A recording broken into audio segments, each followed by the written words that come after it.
자, 화학의 1단원이 그 화학의 첫걸음인데 그 중에 하시고 이 파트는 무조건 학교 프린트를 참고하셔야 돼요. 그죠? 수능에서는 뭐 변별력이 없는데 내신에서는 선생님들이 조금씩 포인트를 주는 게 다르기 때문에 선생님 수업을 가이드로 삼고 공부를 하셔야 되고 반드시 학교 프린트에 있는 내용과 비교해서 오히려 이렇게 했으면 좋겠어. 선생님 수업 영상을 보고 학교 프린트에다 거기다 보충 자료를 좀 써서 학교 프린트 있지? 거기다 좀 보면서 연습하고 거기다가 좀 이렇게 필요한 것들 혹시 있으면 거기다가 써놓고 학교 프린트를 열심히 보는 게 선생님 책보다는 오히려 그게 더 내신 준비에 좀 효율적일 것 같습니다. 참고하시고요.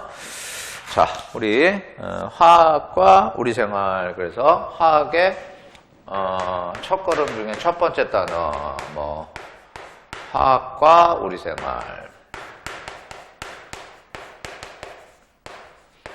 이라고 쓰는데 이제 크게 두 가지 부분을 가리켜. 첫 번째가 이제 화학이 인류가 직면한 여러 가지 문제를 해결했다.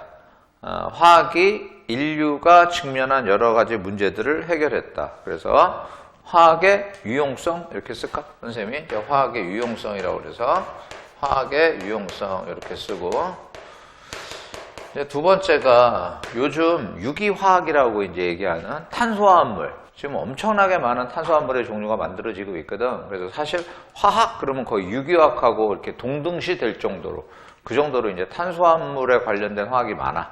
그걸 유기화학이라고 얘기를 하는데, 그 탄소화합물, 우리 생활에 깊숙이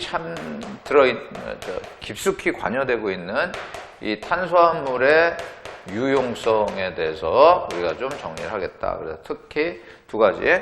화학이 인류가 직면한 문제를 해결해왔다. 두 번째, 요즘은 이제 탄소화물 시대라고 할 만큼 엄청나게 탄소화물이 보편화되어 있거든. 쉽게 얘기하면 이런 분필 케이스 같은 것도 좀 플라스틱이잖아. 이 플라스틱도 우리가 탄소화물이라고 그래. 우리 몸도 뭘로 돼 있어? 탄소화물로 돼 있잖아. 그치? 그래서 우리가 엄청나게 많이 쓰고 있는 탄소화물이 결국 화학에서 다양한 방법으로 만들어졌고, 그게 어디에 이렇게 유용하게 쓰는지를 우리가 이제 배운다라고 생각을 하시면 되지. 근데 이 화학의 유용성에서 잠깐 얘기했잖아. 인류가 직면한 문제들을 해결했다. 그 인류가 직면한 문제를 크게 이제 세 가지로 보는 거야. 첫 번째가 의류의 문제, 의류의 문제. 두 번째가 먹는 거의 문제, 주거의 문제. 그 다음에 건강의 문제라고 그래서 약품 개발하는 것도 화학하고 좀 상관이 있거든. 그래서 의식, 건강에 관한 문제를 화학이 해결했다. 그래서 그런 것들이 어떻게 있냐, 이 정도를 우리가 살펴본다는 거야. 근데 보통 의식주 이런 순서대로 안 해. 보통 어떤 순서대로 하냐면 식량 문제 해결, 식을 먼저 한다는 거지. 그래서 첫 번째가 화학이 식량 문제 해결에 많은 도움을 줬다. 이렇게 이제 얘기를 하는 거야. 식량 문제 해결에. 그 중에 이제 첫 번째가 뭐가 나오냐면 암모니아의 합성이라는 게 나와. 암모니아의 합성법 이렇게 나오는데 하버 보시법이라고도 하는데, 왜 암모니아가 필요하냐? 이 암모니아를 가지고 뭘 만드냐? 비료를 만들어. 옛날에 천연 비료 그러면 똥이었잖아. 그지? 똥밖에. 그래서 지금도 혹시 시골 같은데, 오래된 시골 가면 막 똥냄새 나고 이런 데 있을 거야. 분명히 어딘가에. 그게 전부 다 이제 똥을 천연 비료로 썼는데, 알다시피 똥의 양이 얼마나 많겠어. 그지? 무지하게 많긴 하겠지만 얼마나 많겠어. 그걸 갖고 식물들의 비료로 주기에는 냄새도 나고 위생적이지도 않고 양도 적으니까 합성 비료가 필요했던 거지. 냄새도 안 나고 대량 생산할 수 있는 그런 합성 비료를 만드는데, 그 비료의 원료가 뭐다? 비료의 원료가 암모니아다. 그래서 이제 이게 화학이 식량 문제를 해결하는데 제일 첫 번째 들어가는 게 암모니아 합성이지. 암모니아는 어떻게 했냐? 질소가 수소랑 반응을 해서 암모니아를 만드는데, 이 질소 공기 중에 몇 퍼센트? 약 80% 차지하는 거고, 수소도 물을 전기분해서 얻을 수 있고 이렇게 해서 얻을 수 있단 말이지.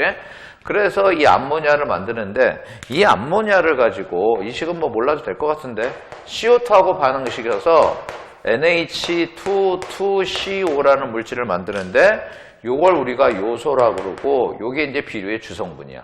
사실 암모니아는 비료의 원료지 비료 아니야. 얘가 비료야. 요소를 비료로 쓴다고. 이거 조심해야 돼. 암모니아는 비료의 원료지 비료 자체를 쓸 수, 암모니아가 되게 독한 기체야. 되게 되게 위험한 기체, 위험한 기체. 그래서 이렇게 만드는데 이 과정은 대단히 쉽다. 이렇게 생각하시면 돼. 암모니아하고 이산화탄소를 반응시키는 건 쉽다. 그런데 이 반응이 무지하게 어렵다. 왜 그러냐면 질소가 삼중결합이잖아. 그지? 삼중결합인데 너네 알잖아. 삼중결합은 공유결합 중에 가장 강력한 결합이잖아. 그 다음 우리가 3단원 가서 배운다. 이온결합이 세? 공유결합이 세? 공유결합이 훨씬 세다고. 근데 공유결합 중에서도 단일결합, 이중결합, 삼중결합인데 당연히 삼중결합이 더 세겠지. 그러면 이 NH3를 N2를 NH3로 만들려면 이렇게 만들어야 되잖아. 그럼 당연히 이 결합을 어떻게 되겠어? 끊어야 되겠지. 이 결합 잘 끊어져? 안 끊어져. 그래서 얘가 엄청나게 높은 온도, 엄청나게 높은 압력에서만 이게 만들어진다고. 그래서 이게 1910 몇 년도에 이제 대량 합성된 거고, 이 방법을 우리가 뭐라 그래? 하버-보쉬법이다라고 얘기를 하지. 하버-보쉬법이다라고 얘기를 해서 독일에 있는 학자, 하버. 독일에 있는 학자, 이거 2차 세계대전에서 이제 독일군에서 활동한 되게 그 과학자. 그러니까 히틀러가 사랑한 과학자? 뭐 이 정도 되는 거야. 그래서 이제 하버라는 애가 보슈라는 사람과 함께 이거를 대량 생산할 수 있는 기술을 발견을 했다. 기술을 발견을 했다. 그지? 그래갖고 이걸 하버-보쉬법이라고 그러고, 그렇게 만든 암모니아가 이산화탄소가 반응하는 건 대단히 쉽다. 그래서 이것 때문에 비료가 만들어졌고, 대량 생산하면서부터 식량 문제를 해결하는데 아주 중요한 역할을 했다. 화학의 유용성, 이렇게 되는 거지. 그 다음에 이제 또 하나 굳이 쓰자면 이제 비닐. 비닐의 개발, 비닐. 비닐도 바이닐이라고 이제 얘기하는데 이것도 이제 탄수화물의 한 종류야. 그래서 비닐을 우리가 이제 합성, 개발이 아니라 합성이라고 그랬지. 없던 걸 만들었으니까 비닐을 합성할 수 있었어. 그래서 결국 비닐하우스라는 거 우리 들어봤지? 비닐하우스에 이용을 하면 어떤 게 가능한 거야? 겨울철에도 농사가 가능하잖아. 1년에 2모작도 가능하잖아. 그치? 그러니까 겨울철은 햇빛이 적으니까 광합성을 들여서 식물을 얻어낼 수가 없었는데 비닐하우스에 재배하면서부터 겨울철에도 여름철만큼 많은 식물들, 곡물들을 생산할 수 있었다. 식량 생산을 하는데 두 가지 중요한 역할을 했다. 그래서 식량 문제 해결. 두 번째, 의류 문제를 해결을 했다. 의류 문제를 누가 해결을 했냐? 화학이 해결을 했다. 의류 문제를 해결했는데 그때까지는 천연섬유를 좀 썼어서 천연섬유라고 그래서 천연섬유가 뭐가 있냐? 면, 마, 모, 견. 학교에서 했으면 하고 안 했으면 안 해도 되는 거야. 이 면하고 마는 식물성이다라고 얘기하고, 그 다음에 모견은 동물성이다라고 얘기를 해서 식물성 털, 동물성 털 얘기하는 거지. 주성분도 달라. 학교에서 했으면 해야 돼. 셀룰로스, 얘는 단백질 이렇게 되는 거야. 그래서 천연섬유, 먼마, 모견인데 식물과 동물로부터 얻었어. 당연히 양도 적을 거고 오래 쓰지도 못할 거 아니야. 느낌 있잖아. 그치? 오래 사용도 못해. 내구성도 떨어져. 그 다음에 질기지도 않아. 면 이렇게 하면 쭉쭉 찢어져 버리잖아. 그치? 그래서 질기지도 않고 내구성도 없고 양도 적어. 근데 인구는 늘어났어. 뭐가 필요한 거야? 대량 생산할 수 있는 섬유가 필요하겠지? 그걸 우리가 뭐라고 그래? 합성 섬유라고 그러는데 크게 두 가지 정도만 알아놓으면 된다. 첫 번째가 뭐냐? 나일론이다. 왜 나일론은 중요하냐? 최초의 합성 섬유. 이런 상징성 때문에. 최초의 합성 섬유다라는 것 때문에 중요한 거고, 얘의 특징 아주 질기다. 이거 하나 정도만 기억해놔. 아주 질겨. 그래서 그 인장 강도 이렇게 잡아 당겼을 때 딱 끊어지는 거 있잖아. 그게 철보다도 세다. 철을 아주 얇게 만든 것보다 나일론을 얇게 만들어서 양쪽에서 잡아당기면 철이 먼저 끊어진다는 거지. 그 정도로. 그러니까 똑같은 굵기, 똑같은 가내기로 만들어야 되겠지만 어쨌든 인장 강도가 되게 크다. 그래서 이걸 한마디로 질기다라고 그러는 거지. 그래서 뭐 캐라더스라는 사람이 미국의 듀폰사라고 지금도 있는 것 같더라고. 거기서 이제 합성을 했고 대량 생산해서 아주 폭넓게 쓰는 섬유가 나일론. 지금도 나일론 많이 쓴다고. 나일론 낚싯줄 이런 거 있잖아. 그지? 낚싯줄, 그 다음에 강하고 징길 때 스타킹 이런 것들 쓸 때 나일론을 많이 쓴다. 질기다가 특징이야. 두 번째가 이제 폴리에스터. 폴리에스터. 이게 이제 왜 중요하냐? 지금까지 가장 많이 소모된 합성섬유.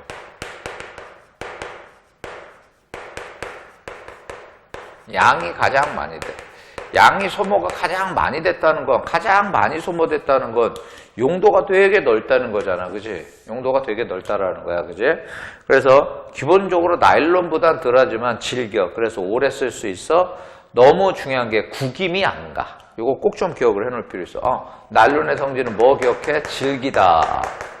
얘는 뭐 기억해? 구김이 안 간다. 섬유는 이제 구김이 가잖아. 구김이 안 간다. 그 다음에 발수 효과. 그러니까 물이 닿으면 물을 흡수하는 게 아니라 물을 내보내는 성질도 있다고. 그래서 여러분들 양복 같은데 뭐 이렇게 구김이 안 가는 양복 뭐 이런 것들. 그 다음에 운동화, 천운동화 있지? 가죽 운동화 말고 천운동화가 전부 다 폴리에스테르고, 그 다음에 가방, 배낭, 백팩 중에 가죽 말고 천으로 된 건 전부 다 폴리에스테르. 그래서 용도가 엄청 많다. 어른들이 폴리 하는 것들이 전부 다 이렇게 폴리에스테르를 줄여서 폴리에스터 이렇게 얘기를 하는 거야. 혹시 학교에서 뭐 케블라다, 뭐 방탄소미라고 그러지, 폴리아크릴로니트릴이다, 뭐 불에 잘 안 탄데 그런 섬유들이 있으면 그것도 여러분들이 추가해서 외워 놓으셔야 될 것 같아요. 그렇죠? 그 다음에 세 번째가 합성 염료. 염료가 뭐냐면 색깔을 낼 수 있는 거. 염료, 합성 염료를 우리가 이제 생산해내기 시작했다. 합성 염료를 생산하기 시작해서 예전에는 쉽게 얘기하면 뭐 거의 대부분 흰색이었어. 거의 대부분 흰색인데 요즘은 빨간색도 있고 보라색도 이렇게 다양한 색깔을 낼 수 있는 염료로 화학적으로 합성하기 시작해서 의류 문제를 해결을 했다. 이렇게 여러분들 정리를 하시면 될 것 같고, 그다음 이제 세 번째가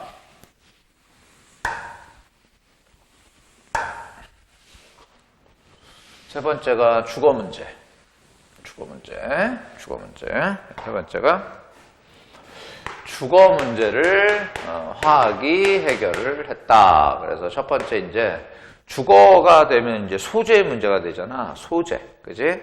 주거할 수 있는 공간이 예전에는 나무였잖아. 근데 나무가 아니라 이제 집을 짓는데 필요한 소재 개발이 있었어. 그지? 그게 첫 번째 이제 뭐냐? 철이 들어가는데 철의 재련이 기본적으로 철광석을 통해서 철을 재련하는 기술이 있기 때문에 철을 만들었고, 금방 할게. 지금 짓는 고층 아파트는 전부 다 콘크리트가 아니라 철근 콘크리트야. 그래서 철을 재련해서 철을 대량으로 생산하는 기술, 철을 생산하는 기술이 이제 만들어졌고, 두 번째가 석회석을 가열을 해. 석회석을 가열이야, 그제? 가열을 하면 우리가 생석회라고 그러는데 산화칼슘을 얻어. 이 산화칼슘을 점토를 섞어. 그래서 만들어져서 반죽을 하면 그게 시멘트가 되는 거야. 이렇게 석회석을 가열을 해서 산화칼슘, 석회석이 CaCO3니까 가열하면 Cu가 남고 CO2가 날아가겠네. 그렇게 만들어진 산화칼슘을 생석회라고도 해. 그렇게 해서 만든 물질을 점토하고 반죽을 해서 끈적끈적하게 만들면 시멘트가 돼. 이 시멘트에다가 모래나 자갈 같은 걸 섞어. 그러면 이제 그게 뭐가 되냐면 콘크리트 이렇게 되는 거지. 그지? 콘크리트. 들어봤지? 그 콘크리트에다가 이제 철을 넣어서 철근 콘크리트를 만드는 거지. 철근 콘크리트를 만드는 게 이게 전부 다 고층 건물. 아파트뿐만 아니라 요즘 고층 건물을 질 때 전부 다 이걸 쓰는 거야. 철근 콘크리트를. 이렇게 쓰는 거고. 그 다음에 뭐 알루미늄도 재련을 해갖고, 이거 알루미늄 광석을 보크사이트라고 그러거든. 그거를 가열을 해서 재련을 해서 우리가 알루미늄이라는 것도 건축 자재로 쓰기도 하고. 네 번째가 유리지. 유리는 모래를 가열해서 얻어. 이런 유리. 그 다음에 플라스틱도 요즘 많이 건축 자재로 많이 쓴다고. 플라스틱도 좀 이따 얘기했지만 탄소화물로 우리가 쓰는 거고, 그 다음에 스티로폼이라고 들어봤나? 스티로폼이라고 단열재.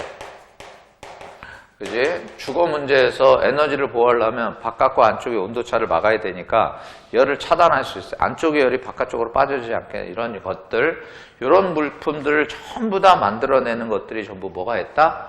화학이 했다. 그래서 주거 문제 해결하는데 화학이 큰 역할을 했다라는 걸 여러분들이 기억을 좀 해 놓으시면 되겠고요. 그 다음에 여기서 하나 이제 좀 생뚱맞게 나오는 게 주거 문제에서 번호를 7번으로 해야 되겠다. 화석 연료의 이용, 요게 이제 나오는 거야. 이게 이제 왜 나오냐면 주거 문제에서 왜 화석 연료가 나오냐? 재질의 문제가 아니라 난방이라고 생각하면 돼. 그지? 주거할 때 난방, 즉 온도를, 겨울철 너무 춥잖아. 적정한 온도가 유지돼야 되잖아. 그지? 난방할 때 화석 연료를 태워서 난방을 하지. 그래서 화석 연료를 이용하게 되는 것도 연소 받으니까 당연히 화학에서 공부를 해야 된다는 거지. 화학에서. 그래서 난방을 화석 연료로 해서 인간이 살 수 있는 적당한 온도를 집안에 공급해 준 거잖아.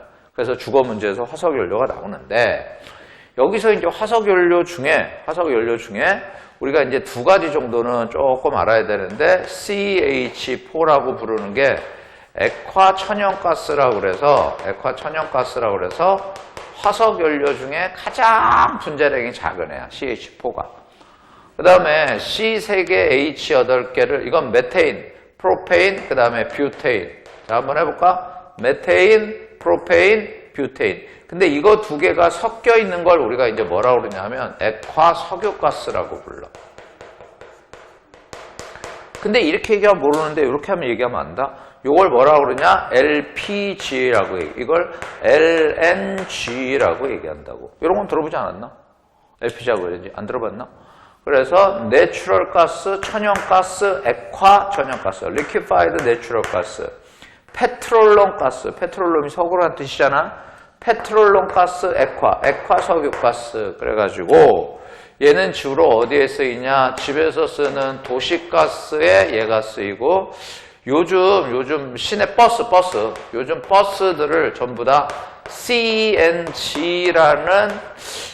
어떤 뭐라고 그래야 돼? 그걸 붙여놓고 다니는 버스가 전부 이거야. 이 C가 compressed natural gas인데 기체를 compressed 하면 액화가 되거든. CNG란 말을 쓰는 거야. 이렇게 되고 그 다음 LPG는 휴대용 연료로 많이 쓰지. 휴대용 연료.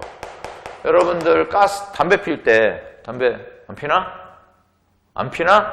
그 담배 필 때 그 라이터가 이제 부탄 그랬을 때 이게 뷰테인을 얘기하는 거고 그게 이제 휴대용 연료 또는 고기 구워 먹을 때 부탄가스 뭐 이러잖아. 그제? 그 뷰테인. 그게 이제 이렇게 되는 거고 그 다음에 택시 트렁크에 보면 택시에 LPG통이 들어있어. 요즘 승용차도 LPG로 가는 승용차들이 조금 보급화되는 것 같더라고. 그래서 이렇게 택시나 휴대용 연료를 쓰는 게 보다 LPG다. 그래서 난방하고 상관이 있는데 여기서 학교들마다 조금만 차이가 있지만 이 화석 연료를 어떻게 얻었냐라는 부분을 출제하는 경우가 있다는 것이. 그래서 화석 연료를 어떻게 얻냐면 중동 같은 데서 원유라고 해서 원유를 사와. 원유 크루드 오일이라고 해요. 크루드 오일. 진짜 원유인데 가끔 텔레비 같은 데서 보면 진짜 시커먼 끈적끈적한 거. 아스팔트가 녹아있는 그런 상태처럼 보여. 그래서 예전에는 중동에서 땅바닥이 그게 나니까 이걸 다 치워버렸다는 거야. 이게 이제 나중에 석유라는 어마무시한 돈을 만들어낼지 모르고 중동에서 옛날에는 그게 땅속에서 막 올라오니까 더럽잖아. 그지? 뭔지도 모르고 냄새도 되게 역하고 그러니까 다 갖다 버렸다는 거야. 쓰레기로.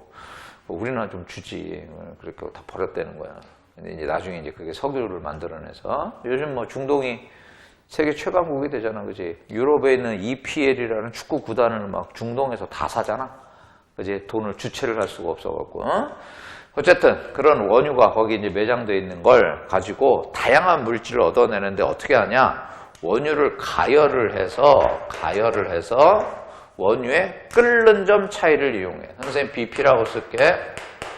끓는 점 차이를 이용해. 보일링 포인트라고 해서 이렇게 쓸게. 끓는 점 차이를 이용해서 물질을 분류해. 이런 것들을 뭐라고 그러냐? 분별 증류법이다라고 얘기를 해. 이게 아마 이제 중요한 문장일 거야, 너희들한테. 화석연료는 어떻게 제품화 시키니? 원유를 사와서 밑에서 가열을 해서 끓는 점 차이를 이용해서 물질을 분리한다. 그랬을 때 제일 위에서 나오는 물질들 이렇게 이제 하는 거야. 층이 여기 이제 보면 온도가 다 세팅이 돼 있어요. 이렇게 온도가 세팅이 돼 있어 갖고 예를 들어서 여기의 온도가 뭐 예를 들어서 200도로 세팅이 돼 있고 여기 온도가 뭐 100도로 세팅이 돼 있고 여기 온도가 50도로 세팅이 돼 있으면 가열을 했으니까 얘네가 기체 상태로 올라갈 거 아니야. 근데 200도가 딱 됐어. 그치? 그러면 200도가 만약에 끓는 점이었다면 그 물질의 끓는 점이 200도였다면 그 물질의 끓는 점이 200도였다면 200도 구간에서 액체로 나오는 거지. 그치? 그런데 끓는 점이 100도 내는 아직도 200도에서는 기체가 되잖아. 그치? 그랬다가 100도가 딱 되니까 자기의 끓는 점이야. 그럼 이제 액체로 얻어지고 이렇게 된다는 거야. 그래서 중요한 게 여기서 얻어지는 물질이 뭔지는 아마 안 낼 거야. 혹시 이것도 좀 외워야지. 가스, 나프타, 등유, 경유, 중유, 아스팔트. 선생님은 외우고 있거든. 근데 어쨌든 이렇게 나오는 물질에서 중요한 건 위로 갈수록, 아니 아래로 갈수록이라 할까? 아래로 갈수록 끓는 점이 높은 물질이 얻어진다. 요거. 그럼 위로 갈수록 끓는 점이 낮은 물질이 얻어지고 아래로 갈수록 끓는 점이 높은 물질이 얻어진다라는 걸 여러분들이 좀 기억을 해 두셔야 되는 거지. 분별 중류에 대해서 자세히 공부 안 할 거 아니야. 그치? 그래서 이렇게 끓는 점 차이를 이용해서 물질을 분리하는 걸 뭐라 그래? 분별 중류. 화석연료는 원유를 사와서 분별 중류 과정을 통해서 이런 물질들을 분리해낸다. 알았지? 이렇게 해서 여러분들이 화석연료의 용도까지 기억을 좀 해놓으시면 될 것 같고요.